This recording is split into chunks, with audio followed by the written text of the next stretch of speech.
আপনার প্ল্যান কি? ঈশিতার প্রশ্নটি খুবই অপ্রয়োজনীয় ঠেকল জিহাদের কাছে। সে হো হো করে হেসে উঠল। হাসতে হাসতেই বলল, প্ল্যান? তাও আবার আমার?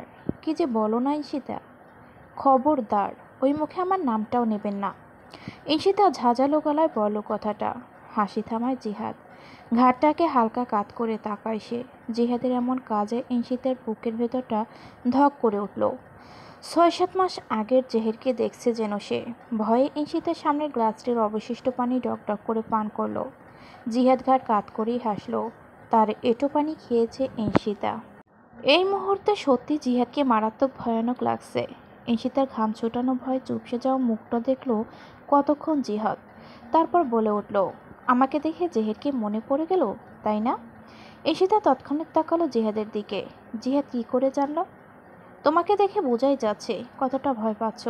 বাট চিন্তা নেই, আমি জেহেরের মতো না। আজে বাজে কথা রাখুন আর বলুন আপনি এমন কেন করেছেন। জিহাদ অবাক হওয়ার ভঙ্গিতে বলো, আমি আবার কি করলাম? বিরক্তিতে ঈশিতা মুখ দিয়ে কারান্ত শব্দ তুলল। জানেন না কি করেছেন? এই যে জেহেরকে মারা, আমাকে জোর করে তুলে নেওয়া, এসব আপনি কেন করেছেন? বাবাকে কেন মারতে চেয়েছিলেন? একটু আগে তো শুনলেনই জেহেরকে কেন মারতে চেয়েছি, তাহলে প্রশ্ন বারবার করছো কেন? মা জেহেরকে না হয়ে একটু বেশি ভালোবেসেছিল, এই সামান্য কারণেই আপনি জেহেরকে মারতে চেয়েছেন? জিহাদ শক্ত গলায় বলল, এটা মোটেও সামান্য কারণ নয় ঈশিতা। তুমি তো মা বাবার সঙ্গ পেয়েছো ছোট থেকেই, তাই তুমি বুঝছো না। আমি তো ছোট থেকেই বাবার আদর পাইনি। মায়ের আদর যতটুকু পেয়েছি, পরবর্তীতে সব জেহের ছিনিয়ে নিল। এতে জেহেরের কী দোষ? জেহের তো তখন মাকে দেখতে পারেনি, এখনও না। জেহের অসুস্থ থাকায় মা শুধু ওর প্রতি একটু বেশি অ্যাটেনশন দিয়েছিল, ব্যাস। তো জেহের কী দোষ করলো?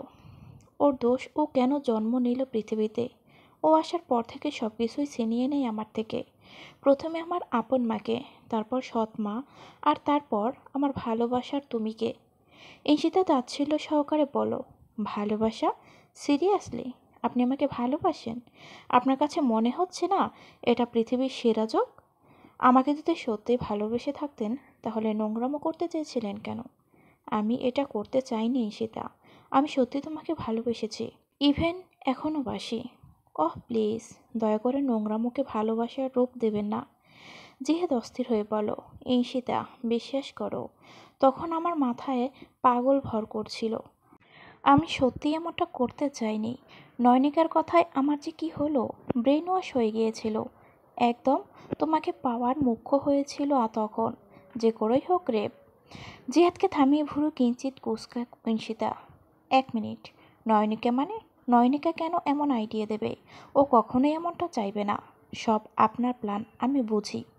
সত্যি বলছি, আমি জেবাকেও জিজ্ঞেস করে দেখো, নয়নিকাই এসব করতে বলেছিল। আমি প্রথমে সায় দেইনি, ওই আমাকে বারবার বলতো। পরে ভেবে দেখলাম এমন করলে তোমাকে পাওয়াটা আরও সহজ হবে, তাই এমন করেছিলাম। তাহলে নয়নিকাকে মারলেন কেন? নয়নিকা যেহেতু আপনার সাহায্য করতে চেয়েছিল, তাহলে ওকে কেন এত নৃশংসভাবে হত্যা করলেন? আর জেবা কোথায়? ও একজন বিশ্বাসঘাতক, তাই জেবার খবর জানি না। আমার কেন যেন মনে হচ্ছে আপনি নিজেই নয়নিকাকে ফুসলিয়েছেন। নাহলে নয়নিকা কখনোই আমার ক্ষতি করতে চাইতো না। কি বলে ফুসলিয়েছেন ওকে? বলুন, কি এমন বলেছিলেন যে নয়নিকা তার বেস্ট ফ্রেন্ডের এত বড় ক্ষতি করতে চাইল? জিয়া চোখ বন্ধ করে বিরক্তির নিঃশ্বাস ছাড়ল। তোমাকেও পুরো ঘটনাটা বলতে হয় তাহলে? হ্যাঁ হ্যাঁ, বলুন, শুনতেই তো এসেছি। জিহাদ সরাসরি ঈশিতার চোখের দিকে তাকিয়ে বলতে লাগলো, তোমাকে 2 বছর ধরে ভালোবাসি।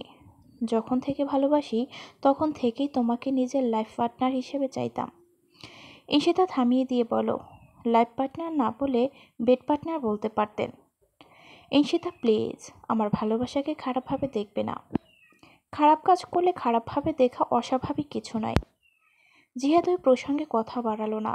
তোমাকে যখন জেহের বিয়ে করতে চায় তখন আমার রাগ হয় খুব। তোমার বাবাকে জেহেরের নামে উল্টোপাল্টা বলে, যাতে তোমাকে বিয়ে না দেয়। তবে তোমার বাবা পরে উল্টো দিকে হাঁটা শুরু করে, তাতেই আমার রাগ হয়। এই জন্য সুযোগ খুঁজছিলাম তোমার বাবাকে শাস্তি দেওয়ার। কেউ যদি আমার পছন্দের বাহিরে কাজ করে তাকে আমি ছাড় দেই না কখনোই। তাই যেদিন নয়নিকাকে মারি সেদিন তোমার বাবাকেও মারতে বাসায় যাই। তবে পুরোপুরি মারতে পারিনি, আশেপাশের মানুষ এসে যাওয়ায়। ওই দিন আমি জেহেরের সাথে মিলেই ড্রেস আর লেন্স পরেছিলাম, যার কারণে তোমার মা আমাকে জেহের ভেবে নেয়। জঘন্য আপনি। জিহাদ বাঁকা হাসে তাতে। তোমাকে না পেয়ে যখন আমি পাগল হয়ে যাই, তখন নয়নীকে এসে হাত মেলায় আমাদের সাথে। জেবা আগে থেকেই আমার সাথে ছিল। রাফিদকে জেবা ভালোবাসে। রাফিদকে মারাটা জেবা সহ্য করতে পারেনি, তাই সেও রেগেছিল জেহেরের উপর। জেহেরকে কোনোভাবে কষ্ট দিতে পারলে সেও খুশি। নয়নিকা আমাদের হেল্প করতে চায় তোমাকে পেতে। আমরা প্রথমে বিশ্বাসই করতে পারছিলাম না নয়নিকা যে তোমার বেস্ট ফ্রেন্ড সেটা জানি, তাই ওর প্রতি তেমন বিশ্বাস হচ্ছিল না। ও বলেছে ও নাকি তোমার ক্ষতি চায়, তোমাকে দেখতে পারতো না নয়নিকা। কেন?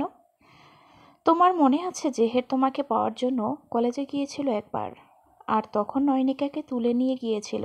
হ্যাঁ, সেদিন রাতে আমি নয়নিকাকে পৌঁছে দেই। নয়নিকার অবস্থা কিন্তু তখন ভালো ছিল না, হাত কাটা, আর এমনিতেও সে ভয়ে অজ্ঞান হওয়ার মতো অবস্থা। নয়নিকাকে আমি তার বাড়ি পর্যন্ত পৌঁছে দিয়ে চলে যাই। নয়নিকা বাড়ির সামনে অজ্ঞান হয়ে যায়, আর আশেপাশের মানুষ ব্যাপারটাকে খারাপভাবে নিয়েছে। ভেবেছ কি রেপ করে ফেলে রেখে গেছে। সমাজকে চিনো তো, তেলকে তাল বানিয়ে নিতে ন্যানো সেকেন্ডও সময় লাগে না। নয়নিকা কিছু না করেও তার বদনাম তুলে ফেলল আশেপাশের লোকেরা, আর সেই থেকেই নয়নিকার রাগ তোমার প্রতি। তার নামে এত বড় কলঙ্কের দাগের জন্য সে তোমাকে দায়ী করে, ভাবে তোমার জন্যই তো জেহের ওকে তুলে নিয়েছিল, তোমার জন্যই তার এই অবস্থা, সেজন্যই তোমার কোনো রকম ক্ষতি করতে পারলেই তার শান্তি। জেহেরের কাছে যে তুমি ভালো থাকবে নয়নিকা তা সহ্য করতে পারতো না, হিংসে করতো সে।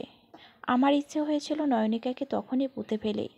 তোমার ক্ষতি করতে চাই এমন মানুষকে দুনিয়া থেকে মুছে ফেলতে আমার সময় লাগতো না, কিন্তু তখন আমি শুধু তোমাকে পেতে চাইতাম। তা যেভাবেই হোক না কেন, নয়নিকা আমাকে বুদ্ধি দিয়েছিল যে তোমাকে তুলে এনে রেপ করি, এতে তুমি সম্মানের ভয়ে আমাকে বিয়ে করবে। যে বা না করে দিয়েছিল।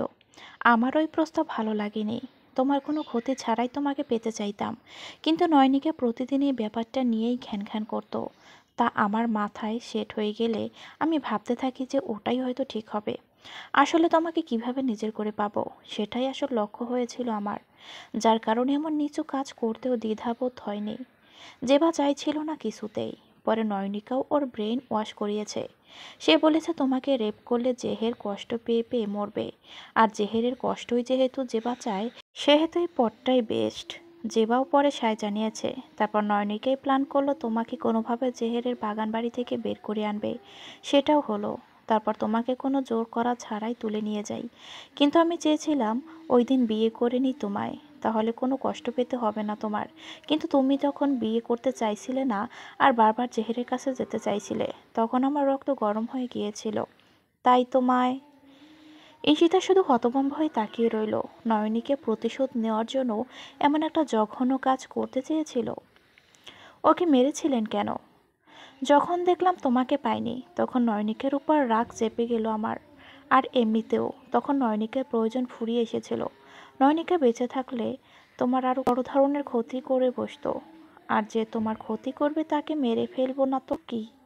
তাই নয়নিকাকে কষ্ট দিয়ে দিয়ে মেরেছি, আর সেই খুনটা জেহেরের উপর চাপাতে চেয়েছি।